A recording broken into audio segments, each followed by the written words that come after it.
him personally how to witness to people and lead people to Christ. And he said that week we had 10 days of revival meeting. We had 51, I believe it was, or 53 decisions for Christ in those 10 days. And he said most of them came to Christ one-on-one when we sat in their home and we talked to them. He said, I came back to Coral Gables and I wondered, will this work in Florida? And so he took his wife and one of the elder men in the church and he went out and he started winning people to Christ. And I think within 2 years the church was over 200 people. And then soon it became the fastest growing and also the biggest church in his denomination. And as he was doing this, he thought, if I have gone to seminary and I didn't know how to one-on-one talk to somebody about Jesus, how many pastors are there out there that don't know how? And so he began to put together workshops to teach people how to share the gospel. And so he had all these pastors come in and they would listen to his teaching and then they would go home and nothing would change.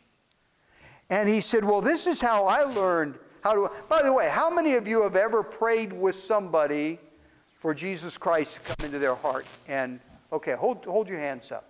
Okay? This is, we're about 50% here. You know what it is church-wide, the number, the statistic? About 50% here have prayed with someone to come to Christ. You know what the number is church-wide?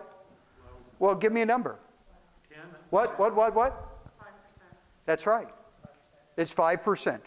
95% of Christians go through their entire life as professing Christians, and they have never prayed with anybody to come to Christ, not even their own children. 5%. Anyway, D. James Kennedy said, this is how I learned how to do it, and he's getting so frustrated, and then he remembered, this isn't how I learned how to do it, sitting in a class. I learned how to do it going with somebody who knows how to do it, and that's how I learned how to do it. And so he began to put his program together. Evangelism Explosion works hands-on with people in real-life situations, sharing the gospel of Christ, so we can train people not only how to share the gospel with somebody else, but we train them how they can train them to train somebody else how to share the gospel also. D.J. Kennedy said the problem with the church is the church does not equip lay people how to share the gospel with their friends. How many of you believe that if you were better trained, you probably could do a better job in witnessing to people? Yeah, most people can. What is the number one thing that keeps people from witnessing? Fear. Number one thing is fear. Yeah. And why are we afraid? What are we afraid of? You won't have the answer. We're afraid that they're going to ask us a question that we don't have the answer to. Okay, what else? Rejection. We're afraid of rejection. Absolutely. Especially with family members. Much easier for me to witness to a stranger than it is to witness to somebody in my family, because I've got a whole lot vested in people in my family. And I don't want the rejection. The hardest person in my life that I witnessed to, and I witnessed to him. He had cancer, and it was my grandfather, and I flew to San Jose to be able to witness to him. And I just said, I got to do this, and I sat down with him, and he's a grumpy guy. Anybody here grumpy? He was grumpy. You're grumpy? He had lost an arm. He had lost an arm when he was 7 years old in a sawmill. And no, the sawmill didn't cut it off. Didn't. He stuck a stick. He was playing with the belt. And he stuck a stick in the belt, and it grabbed the stick, and he couldn't let go. And it wrenched his arm out of the socket. Okay? He was very self-sufficient. He was very proud. And he was very grumpy. And that day I sat down with my grandpa, and I went through the gospel with him, and he said, well, what do you want me to do? I said, I want you to receive Jesus. He said, I'm not keeping him out. And I said, Grandpa, you have to ask him in. He knocks at the door of your heart. You have to invite him in. And that was the last thing that I said to him. That was on Monday. He had a heart attack on Friday and died.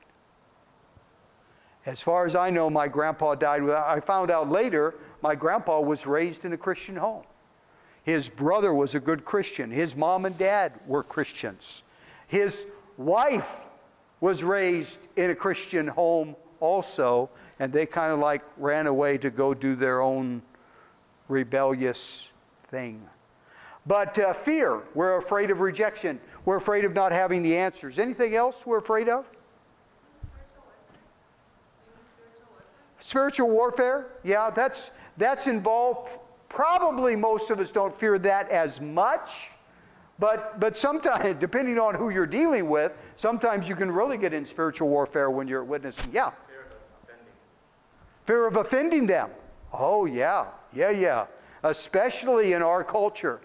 Most churches, I would give the name of a church here, but I won't do that. I'd give a name of a pastor here, but I won't do that. Many pastors have been involved in our kind of ministry, and yet now they don't want anybody going into the homes of the visitors sharing the gospel of Jesus Christ with them one-on-one. Now, the way that we share the gospel is not a confrontational sharing of the gospel. It is friendship-based. When we teach people how to witness, we always bring into the conversation, ask questions, and get permission to go on this journey. And if they don't want to go on that journey, we're not going to say, and the way I first was taught how to share the gospel is they say, you get through the gospel whether they want it or not. And you'd be talking to people and they would go, wow, I don't want to talk about this. Or no. And well, can I share with you? No. I had one guy one time, college guy, and I was afraid of college guys. I was a college guy myself, and I was afraid of college guys who went to state university because I went to Bible college, and I thought they were going to tear me up with some of their arguments. But I asked one guy one time, I said, hey, can I ask you a question? He said, sure. I said, do you know for certain if you died today that you could go to heaven? He said, no. I said, would you like to know? He said, you had your question. Was he open? No. Okay. And so we don't pursue it if they're not open. Our goal when we teach somebody to witness to somebody, our goal is to help bring them a step closer to Jesus Christ. For years, our ministry has been teaching it takes about 40 to 42 touches with the gospel before somebody is ready to come to Christ. Okay? When I first got started, you know what that number was? By the way, I was saved in 1969. And I started witnessing shortly after that. Okay? So, you know how many touches with the gospel it took then? Takes, for years, our ministry has been teaching, take 42 times. Somebody has to start witnessing and build a relationship and share something here and invite somebody to church or to a church musical or something like that. 42. You know what it was when... Somebody's got to guess. I don't want to stay on this point forever. Somebody guess. What? 10. It was 7. Okay? 7. Talk to somebody 7 times, 7 people talk to somebody, they're ready to give their life to Christ. Yes? What you needed was one of those little Bible tracts that had the picture of hell. Yeah.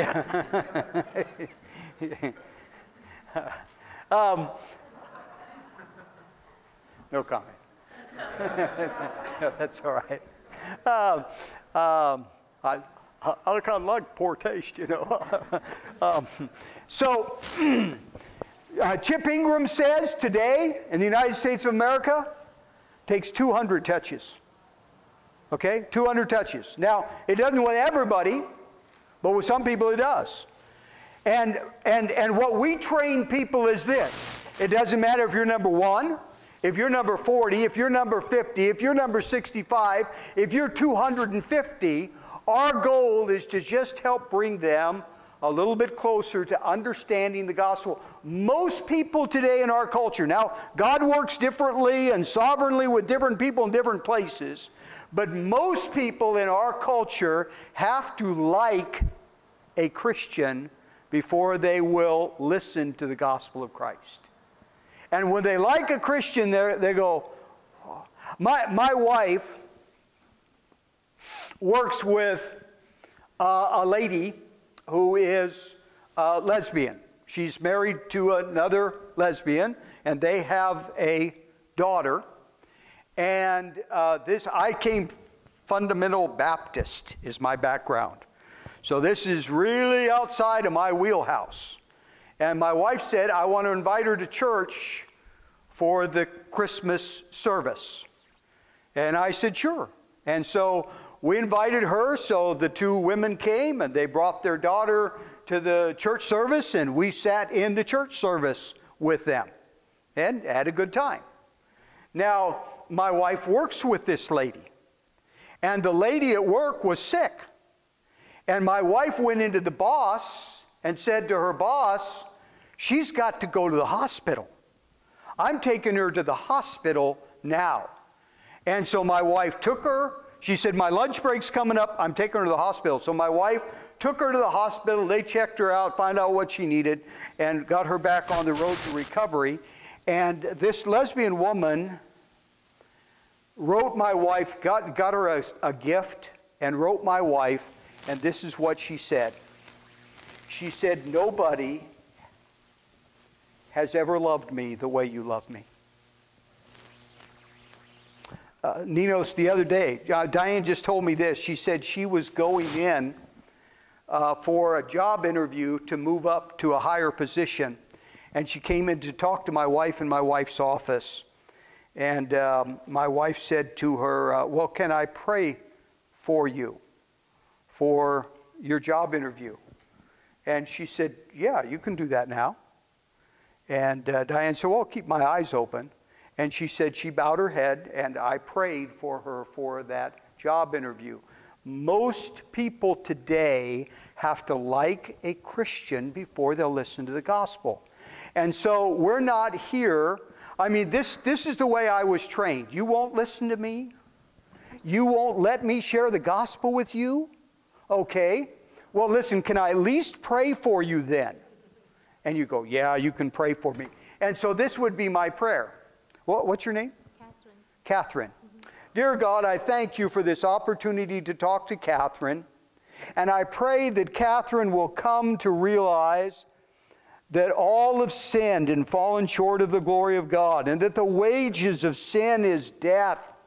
But the gift of God, and then I would just pray for through the gospel with you, because I was going to make sure you got it whether you wanted to get it or not.